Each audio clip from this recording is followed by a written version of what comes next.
Well, hey there, YouTube. It's Petey Two Finger, and it's Friday. It seems like it's a weekend for me, but it's just Friday. And I wanted to recommend you guys can check out the Skull and Roses Festival. If you're into live music, they've been live streaming the Skull and Roses Festival, which is a recurring music festival that's held in Ventura County. So it says trucking to Ventura. Can you guess? Oh, look, they have an inflatable version of the Wall of Sound. Oh my goodness. So yeah, we had Bicycle Day, 420, Lunar New Year, Year of the Rabbit, New Year's Eve, Earth Day, and then Mardi Gras is Sunday. So they are broadcasting, like today, I saw a little bit of Forgotten Space. I saw Cubensis. I saw Jerry's Middle Finger. I saw Leftover Salmon. And we were watching Dark Star Orchestra just now. So it looks like Phil Lesh and Friends is going to be playing. So these are Grateful Dead themed bands. And what I picked up from it was they don't necessarily just get up and play Dead covers. They're playing the Dead covers in an interesting fashion. So it's not all of these bands are trying to like ape the sound of the Grateful Dead, although some of them are. And I like that stuff. I know some people, they don't like it. I'm not a big Deadhead guy who saw the Dead a bunch of times. I saw them one time. I did see Jerry Garcia. His last time through Chicago. I saw him. I think it was 95. No, it was like 93. 93. So it wasn't his last time through Chicago. Anyway, check it out. If you're into live music, it's streaming. You can find it. Did I show you the page? It's on the internet, on obviously on YouTube. It's called Relics, RELIX.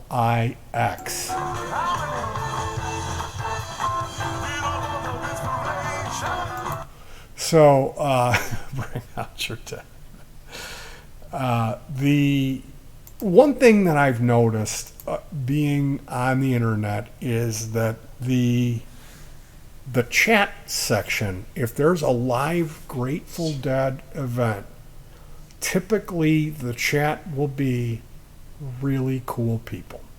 Mind you, there will be some people in there talking about drugs. There'll be a little of that discussion going on, you know.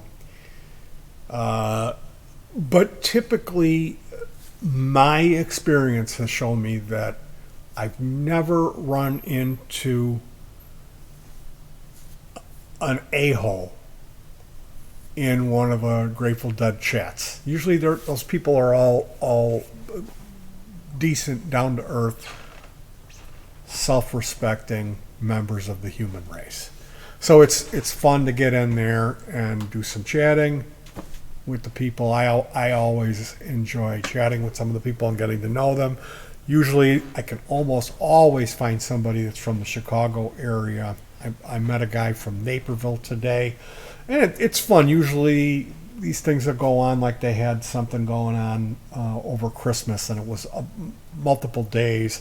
And I would pop in and say hi, and it was the same. They were all in there. They were all in there for the haul. They're fanatic, so they're going to be in there. If it's on, they're going to be there.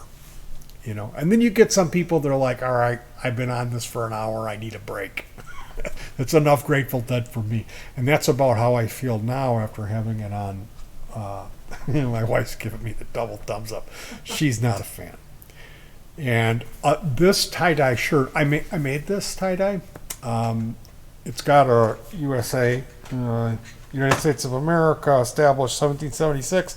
I bought this shirt at the resale store, and we bought the dye, and we did our own tie-dyes here. There's a funny story. We did them, and I didn't feel that there was a perfect swirl. Like, there was a lot of them that they didn't turn out as good as I have seen them in the past. And we had done it, obviously we'd done it out on the patio. We did a lot. I mean, it was a lot. We did a lot of them. It was a lot. And I mean, that's the thing, when you buy the dye, I think it was like $35 or something. It wasn't cheap, and you end up with a real lot of dye. And I still have dye. I could do it again. I don't think we even used half of what I got, the dye, and I have no idea where it is. Oh, it's up there. But like a month and a half later, my wife comes in and goes, look at this. And here was a shirt. They're like rolled up, and I think they were in a plastic bag. Like, They were rolled up, yeah, in rubber bands, and then in a bag. rolled up real tight in rubber Each bands, one. holding them tight, and then in their own individual, like, shopping plastic bag. So one of these had gotten away from us, and it was under a bush. And she found that about a month and a half later, 6 weeks later. She brings this in. I open it up, and it's the perfect swirl. Perfect, man. And like, it's my size. It's, 8XL or whatever it is size I am now. So that was nice. That was a nice surprise. Because I was like, I thought that I did one that was, really, really worked out good. And this one turned out pretty good too. So today we ran around and did some errands, and then we finally got around to putting together my Rev G3. The Rev G3 is a distortion pedal. It's an overdrive. It's a high gain overdrive. It's an expensive, like, the Rev pedals came out. There's like the G2, G3, G4, and they made kind of a big splash in the guitar community when they came out. They're expensive pedals. This is more like an amp in the box, high gain pedal. And the thing about this pedal is they say that it's almost like it has a built-in noise gate. It's so quiet in between playing, in between notes. It's dead silent.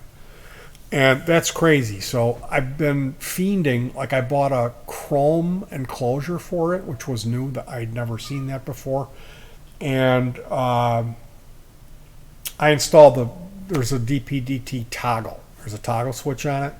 I installed that on the wrong side of the board.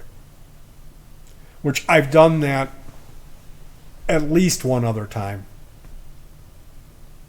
It doesn't go on the parts side of the board. It goes on the opposite side. And I wasn't thinking, I'm like, it doesn't really fit. I had to move these film capacitors, metal film capacitors. I bought WEMA capacitors, which are typically, it's 10 cents, around 10 cents for a film cap. The WEMAs are like 45 cents. And there's a decent amount of them, so it really brings up the price of the build significantly. But also, this is that it's supposed to be quiet in between notes, and that buying those WEMAs lends to that quite a bit. So yeah, I soldered the stupid switch in wrong, and then if you've ever soldered a DP-DT toggle switch in wrong and had to remove it, it's not easy. It's not easy to remove that. There's 6 lugs on a DP-DT toggle. So we used a solder sucker, ka-chunk, and we used desoldering braid that I applied flux to. And then I held, my wife had leather gloves on. I was holding a channel locks. It's a roto grip tool, and that channel locks was applied to the switch. And my wife was rocking and pulling up on the PCB while I was putting heat on the 6 pads. And of course, we cooked that switch. I mean, it's really hard to do it without cooking the switch. For me, it is. And by cooking, I mean just overheating one of the pins to where it gets fluid and gets in motion a little bit. So I did cool it down right away. I had a spray bottle with some IPA in it, and I hit it. I should have been, I guess, applying liquid to it the entire time to cool it, because when we finished, the toggle, you can click it on one side and it's fine. This is an on, off, on. But on the other side, if you bump it, it goes back. So it's not right. So I removed it. I wrote bad on the one side and tossed it in my junk box. And guess who's out of DPDT toggles? We don't we always have like Way too many 25 switches Yeah. here? Yeah, and we're out.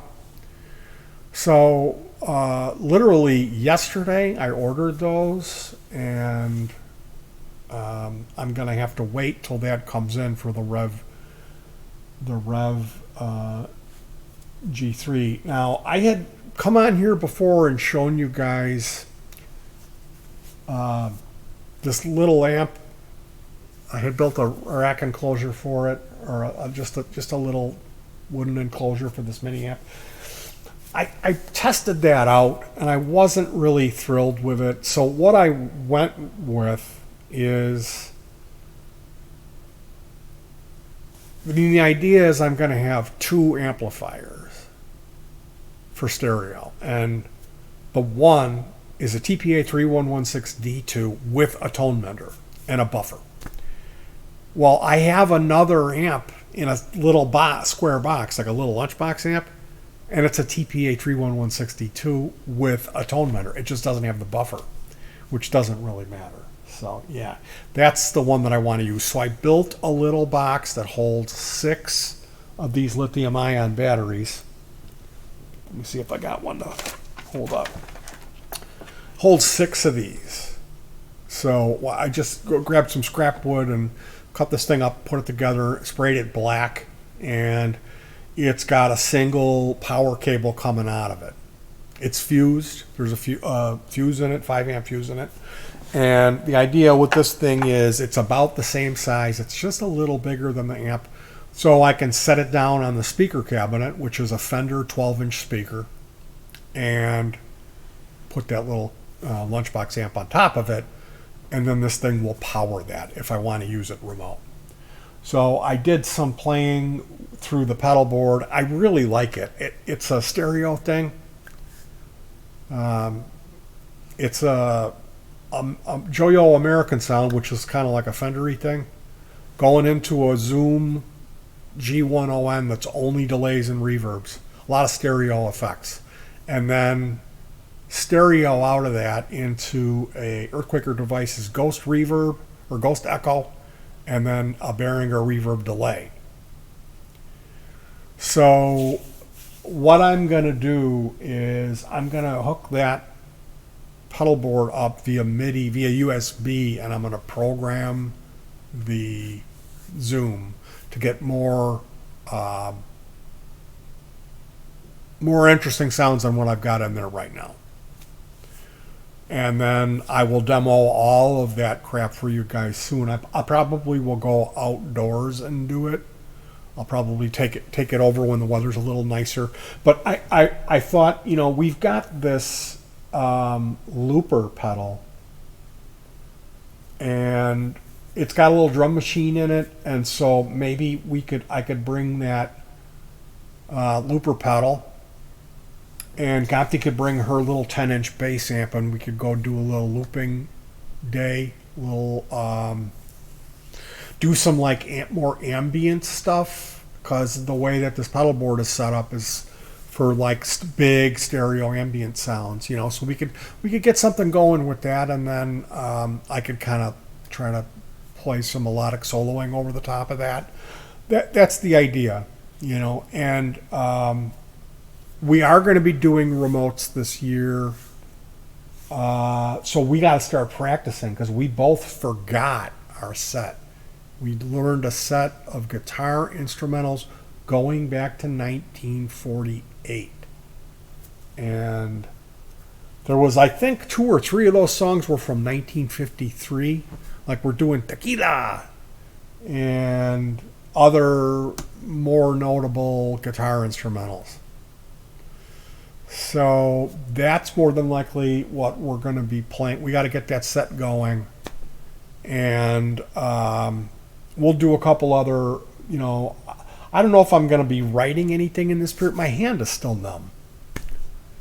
And really, I've got the incredible spring thing I have to finish, which is a mechanical noise box, and this other pedal project. So I'm slowly working towards getting stuff checked off the list. And when that list is done, more than likely I'm going to be focusing on just cleaning this place, cleaning it out and getting rid of a bunch of crap. I've kind of accomplished my goals. We have the PA built. As far as building a bunch of more noise boxes, I think I'm really through with that. I'm going to do this mechanical noise box. I got this thing called the Beast that's kind of big that I never really finished that. Maybe I'll finish that. But yeah, I'm getting older. I'm not going to be getting any younger, and I do got to get this place clean at some point. So that's probably what's going to be going on. So thanks for joining me on this little chat here. I hope you can check out some of that Skull and Roses Festival. Certainly is worth your time. You're going to hear some real interesting music there, especially if you're a fan of the Grateful Dead. I will talk to you guys soon. Take care of yourselves, hug your pets, and peace.